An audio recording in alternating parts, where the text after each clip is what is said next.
যিবিলাক কৰিব পৰা নাই 5টা বছৰত এইবোৰ গোটেই কাম এই যে 5 মাহতে হাগ্ৰামা মহিলা ছাৰে কৰি দেখাইছে। ফাণ্ড আহিলেও প্ৰমোদ বড়ো ডাঙৰীয়া কৰিব নোৱাৰাৰ কাৰণটো হয় প্ৰমোদ বড়ো ডাঙৰীয়াই পইচাটো কেনেকুৱা ব্যৱহাৰ কৰিব লাগে, কেনেকুৱা ইষ্টিমেট বনাব লাগে, কেনেকুৱা প্ৰজেক্ট বনাব লাগে, কেনেকুৱা DPR বনাব লাগে, দিল্লীক কেনেকুৱা পইচা আনিব লাগে, প্ৰজেক্ট দেখাই পেলাই এইবিলাক এডমিনিষ্ট্ৰেটিভ ছিষ্টেমটো নজনাৰ কাৰণে প্ৰমোদ বড়ো ডাঙৰে এইবোৰ উন্নয়নৰ কামটো কৰিব পৰা নাই। প্ৰমোদ বড়োৱে কৈ আছিল যে হাগ্ৰামা মহিলাই 17টা বছৰত বহুত কাৰাপশ্যন কৰিছে।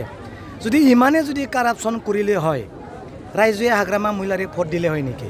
আমাৰ ভালে হৈ আছে। গোসাইগাঁৱৰ পৰা আমি ওদালগুৰিলৈকে কৰিম। যিমান BTC সমষ্টি আছে ইউথ হিচাপে আমি ফুৰি আছোঁ। সব জাগাত ইয়াত ইউথে লাগি আছে।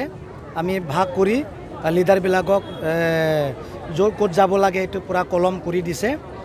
কালি নিশ্চয় আমাৰ ইউথৰ মুখটো ফাৰ্ষ্ট পেজটো শেষ হ'ব। তাৰপিছত আৰু আমি ইউথ আৰু সমষ্টি গাঁৱে সোমাই যাম। কুকুৰেশ্বৰ বিধানসভা সমষ্টিত বিপৰীত দলে প্ৰাৰ্থিত্ব দিব নালাগে। এইটো কালি পৰি কি ওলাই যাব সেইটো এতিয়া ক'ব নোৱাৰোঁ কাক দিব, যিহেতু আমাৰ NDA হিচাপে BTC সকলোৱে আছে আৰু হাগ্ৰামা মহিলাৰে যিটো ক'ব সেইটোৱে হ'ব। কি হিচাপত ভোট দিব লাগে ৰাইজৰ ওচৰত কি বুলি আপোনালোকে কৈছে? হাগ্ৰামা মহিলাৰী নিশ্চয় BTCৰ ৰজা হয়। তেখেতক ৰাইজে যিহেতু 17টা বছৰ শাসন কৰাৰ পিছতো তেখেত আৰু পুনৰ BTCত লৈ আনিছে, এইটো বহুত ডাঙৰ ৰাইজৰ আশা। প্ৰমোদ বড়ো ডাঙৰীয়া 5 বছৰে গভৰ্ণমেণ্ট কৰিছে। 5 বছৰত নিশ্চয় বহুত কম কাৰাপশ্যন হয়তো কৰিছে। প্ৰমোদ বড়োৱে কৈ আছিল যে হাগ্ৰামা মহিলাই 17টা বছৰত বহুত কাৰাপশ্যন কৰিছে। যদি ইমানে যদি কাৰাপশ্যন কৰিলে হয় ৰাইজে হাগ্ৰামা মহিলাৰে ভোট দিলে হয় নেকি? নিদিলে হয়। তাৰ কাৰণে হাগ্ৰামা মহিলাৰ ওপৰত ৰাইজে আশা আছে, সপোন আছে। যিবিলাক কৰিব পৰা নাই 5টা বছৰত এইবোৰ গোটেই কাম এই যে 5 মাহতে হাগ্ৰামা মহিলা ছাৰে কৰি দেখাইছে। 5 গেৰাণ্টিটো হ'ল আৰু যিবিলাক ইনফ্ৰাষ্ট্ৰাকচাৰ ডেভেলপমেণ্ট BTR এগ্ৰিমেণ্টত যিহেতু এই দফাবিলাক আছে এইবিলাক কৰি থকাটো আপোনালোকে নিশ্চয় দেখা পাইছে। আধাৰ হিলাবিলাক দেখা পাইছে। গোটেই পইচা থাকিলেও ফাণ্ড আহিলেও প্ৰমোদ বড়ো ডাঙৰীয়া কৰিব নোৱাৰাৰ কাৰণটো হয় প্ৰমোদ বড়ো ডাঙৰীয়াই পইচাটো কেনেকুৱা ব্যৱহাৰ কৰিব লাগে, কেনেকুৱা ইষ্টিমেট বনাব লাগে, কেনেকুৱা প্ৰজেক্ট বনাব লাগে, কেনেকুৱা DPR বনাব লাগে, দিল্লীক কেনেকুৱা পইচা আনিব লাগে, প্ৰজেক্ট দেখাই পেলাই এইবিলাক এডমিনিষ্ট্ৰেটিভ ছিষ্টেমটো নজনাৰ কাৰণে প্ৰমোদ বড়ো ডাঙৰে এইবোৰ উন্নয়নৰ কামটো কৰিব পৰা নাই। হয়, পইচাটো আগৰ প্ৰমোদ বড়ো ডাঙৰ সময়ত থকা পইচা, কিন্তু ব্যৱহাৰ কৰিব পৰা নাই। ব্যৱহাৰ কৰিব নোৱাৰা লিডাৰক ৰাইজে বিচাৰ কৰে নেকি? ৰাইজেতো ৰাইজৰ কাৰণে ইম্পৰ্টেণ্ট নহয়।